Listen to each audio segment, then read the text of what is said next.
Misery of recent weeks, there were scenes in East Timor today which show just why the massive international rescue mission is worthwhile. In the township of Dare, hundreds of hungry and terrified refugees greeted a small UN advance party. At long last, there was something to celebrate.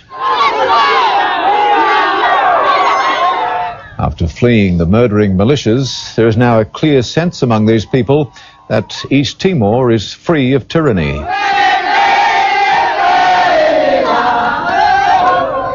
Humanitarian relief is on the way, and plans are being made to return more than 300,000 people to what's left of their homes.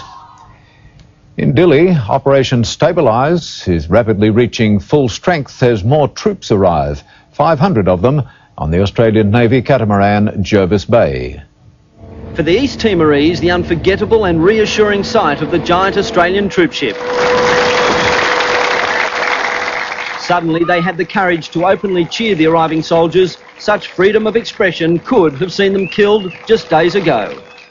Beefing up the operation, 5 Australian Black Hawks reaching Timor this morning, the first of 12 which will spearhead the push into the rest of the province. It took 5.5 hours to get here, but there's no time to rest. And I believe we're straight on the job today, helping move soldiers around and getting places secured. For all the ease of arrival, this is an urgent military operation. Armoured personnel carriers speeding into the countryside, British Gurkhas making sure the route was safe and on active alert for trouble. While the peacekeepers' arrival here in Dili has so far been incident-free, plans are now being made for them to go further inland, where it's likely they'll meet the most resistance from the militia. Soon after, a hint of the trouble which could come. Australian soldiers stopped a car full of men carrying weapons, including a pistol. One by one, they were handcuffed beside the road. Rifles were kept at the ready. The suspects treated firmly. Down! They were taken away for questioning, their cache of crude weapons confiscated. Another gunman was arrested on a Dili street and put in a warehouse for safekeeping, but many are still active.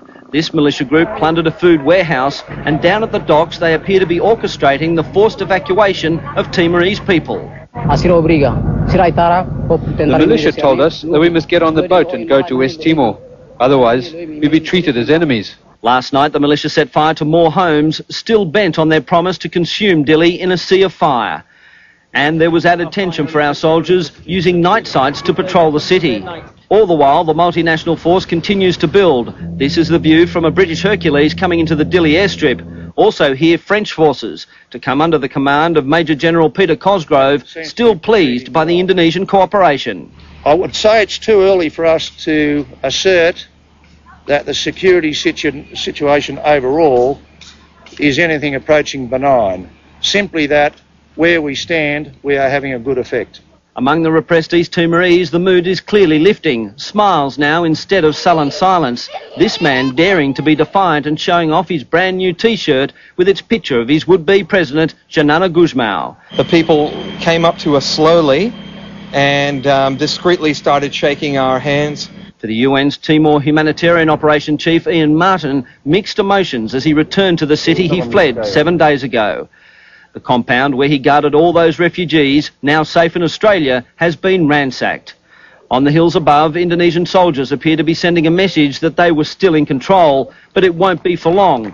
East Timor is hearing a strange tune, but one which is more than familiar to all of us. It's a song which means freedom.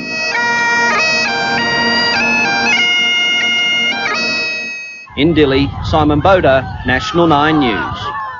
The tensions between Australia and Indonesia took another battering today when President Habibie accused our government of having overreacted on Timor. But while his language was strong, some analysts believe most of it was meant to boost his troubled image at home. A leader under siege, President Habibie called before the Indonesian parliament today to defend his policy on East Timor. But he saved his harshest words for the Australian government, which he claimed had an exaggerated attitude, which had seriously damaged relations. We feel that Australia has violated the laws and regulations of intervening in domestic problems of other countries. But in Canberra, Prime Minister Howard said there are many Indonesians who support Australia's actions. They are also appalled at the total breakdown of security in East Timor. and they will understand and sympathise with the response from Australia. While President Habibie has been condemned for the loss of East Timor, his sentiments towards Australia are being increasingly shared by many Indonesians. There's even antagonism towards this Australian school in Jakarta. With over 100 Australian children attending classes here, last week the school was forced to close because of bomb threats. Now it's under 24-hour police guard.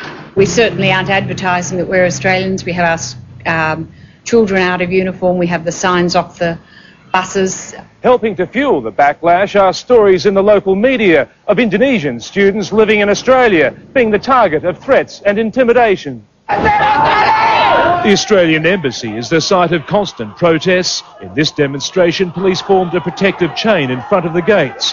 Staff working at the embassy were searched before being allowed in. Dalam konteks Timur Timur.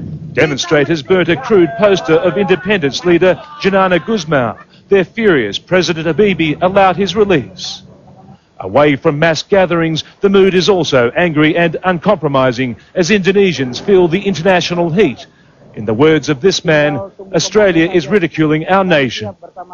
Brad Schmidt, National 9 News, Jakarta.